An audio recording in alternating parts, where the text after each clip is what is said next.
बच्चों, आज हम लोग क्लास फोर्थ का first chapter wake up study करने जा रहे हैं। वेकअप का मतलब होता है उठो। वेक up, it's a lovely day. जो पोएट है इस कविता का, देखिए यहाँ पे नीचे उस पोएट का नाम लिखा हुआ है। उसका नाम है फ्लेचर, FLETCHER, फ्लेचर। जो पोएट हैं इस कविता के, वो कह रहे हैं wake up it's a lovely day. Wake मतलब होता है उठो। वेक मतलब होता है उठो। It's a lovely day. Lovely, lovely का मतलब होता है, लवली का मतलब होता है प्यारा। लवली का मतलब होता है प्यारा। और डे का मतलब सबको मालूम ही है, डे का मतलब होता है दिन। तो जो पोएट हैं वो कह रहे हैं उठो उठो, इट्स अ लवली डे, ये बहुत ही प्यारा दिन है। ओह प्लीज़ गेट अप, अब उठ भी जाओ। जैसे अब हम सुबह सुबह जब हम लोग नहीं उठते हैं तो हमारी मम्मी लोग हमको उठाने के लिए क्या बोलती हैं? ओहो अब उठ भी जाओ। वैसे ही जो पोएट है वो कह रहा है ओह प्लीज़। प्लीज़ मतलब कृपया, गेट अप मतलब अब उठ भी जाओ। एंड कम एंड प्ले, और कम आओ, एंड प्ले, प्ले मतलब खेलो। वो हम लोग को क्यों उठा रहा है, बच्चे को क्यों उठा रहा है वो, कि उठो, देखो कितना प्यारा दिन है, देखो आओ और खेलो। The birds are singing in the trees. जो पोएट है वो कह रहे हैं देखो जो बर्ड्स हैं वो क्या कर रही हैं, singing in the tree. Birds क्या कर रही हैं, सिंग कर रही हैं। बर्ड्स क्या कर रही हैं, सिंग कर रही हैं। कहाँ पर, ट्रीज पर।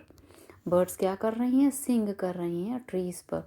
And you can hear the buzzing बीज, और बर्ड्स तो सिंग कर रही हैं, वो हमें सुनाई पड़ रहा है। और क्या सुनाई पड़ रहा है, और हमें यू कैन मतलब जो बच्चे को उठा रहे हैं तो वो कह रहे हैं कि तुम और भी कुछ सुन सकते हो। क्या सुन सकते हो, द बजिंग साउंड ऑफ बीज।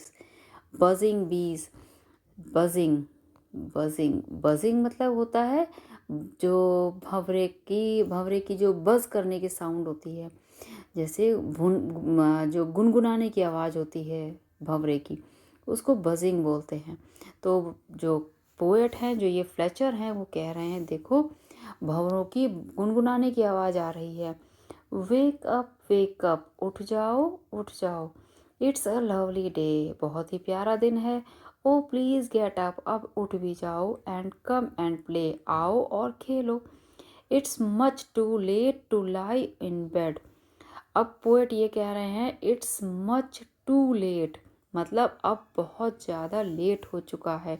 To late, too late, too late का मतलब होता है बहुत देर हो चुकी है, बहुत देर हो चुकी है, अब उठ जाओ।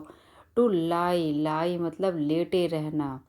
लाई मतलब लेटे रहना, तुम इतना देर लेटे रह रहे हो। इन बेड, बेड मतलब बेड पे लेटे हो, इतने देर बेड पे लेटना बहुत लेट हो चुका है। सो हरी अप, हरी अप मतलब जल्दी करो। हरी अप मतलब जल्दी करो, जल्दी करो। हरी अप मतलब जल्दी करो। You sleepy head, sleepy head मतलब जब हम सो के उठते हैं तो हमको ऐसा लगता है जैसे हम नींद में हैं। तो वो कवि कह रहा है कि hurry up you sleepy head, मतलब अपनी जो तुम्हारे दिमाग में जो नींद भरी हुई है, इस नींद को भगाओ और जल्दी से उठ जाओ। Wash and dress, wash and dress मतलब अपना मुंह धो और ड्रेसअप हो जाओ। ड्रेस चेंज करो मतलब अपना कपड़े चेंज करो। जो सोए थे, जो कपड़े गंदे होते हैं ना, हमें सोने के बाद मुंह धो के नहा धो के तैयार हो जाना चाहिए और कपड़े चेंज कर लेने चाहिए। तो पोएट कह रहे हैं कि वॉश एंड ड्रेस, तुम अपने आप को वॉश करो, मुंह धो और ड्रेस चेंज करो। एंड कम ऑन आउट, और कह रहा है कि कम ऑन आउट मतलब बाहर आओ। आउट मतलब बाहर, और आउट का अपोजिट क्या होता है, आउट का अपोजिट होता है इन। इन मतलब अंदर। तो वो कह रहा है कि आउट मतलब बाहर आओ। Everyone in is up and about, वो कह रहे हैं कि सब लोग उठ चुके हैं और अपने अपने काम पे लग चुके हैं। एवरीवन इज अप मतलब सब उठ चुके हैं। The cow the horses and the ducks, कौन कौन उठ चुके हैं, वो बातें कर रहे हैं किसके किसके बारे में। काऊ है, काऊ मतलब गाय। हॉर्सेस, हॉर्सेस मतलब घोड़े। डक्स, डक्स मतलब बतख। The end the sheep, sheep मतलब जो भेड़ होती हैं वो भी उठ चुकी हैं। द टीनिएस्ट चिकन, चिकन जानते हैं आप क्या होता है? चिकन मतलब हैन का बच्चा, मुर्गी का बच्चा, उसको हम चिकन बोलते हैं। चिकन बहुत छोटा होता है, तो टीनिएस्ट, टीनिएस्ट मतलब जो वहाँ सबसे छोटा चिकन है। टीनिएस्ट मतलब होता है सबसे छोटा, मतलब जो सबसे छोटा मुर्गी का बच्चा है चिकन है, वो भी उठ चुका है। और वो क्या कर रहा है? चीप चीप चीप, वो आवाज़ निकाल रहा है, चीप चीप चीप।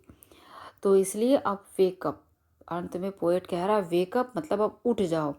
तो ये हमारी एक पोएम थी वेकअप, जिसमें ये बच्चों को कह रहे हैं कि हमें सुबह जल्दी उठना चाहिए, क्योंकि सुबह उठते हैं हम तो बहुत सारी चीज़ें हमको देखने को मिलती हैं। हमें चिड़िया का मधुर संगीत सुनने को मिलता है, बजिंग बीज देखने को मिलते हैं। सुबह का माहौल बहुत अच्छा होता है, मौसम अच्छा होता है, तो हमें उठ जाना चाहिए। और इसके जो राइटर हैं वो कौन थे? फ्लेचर थे, फ्लेचर, ये नीचे लिखा हुआ है यहाँ पे फ्लेचर। और तो ये आज का हमारी टोटल एक कविता थी। इसके क्वेश्चन आंसर्स हम इसके बाद वाली वीडियोस में देखेंगे। तब तक आप इस कविता को समझिए। Okay bye.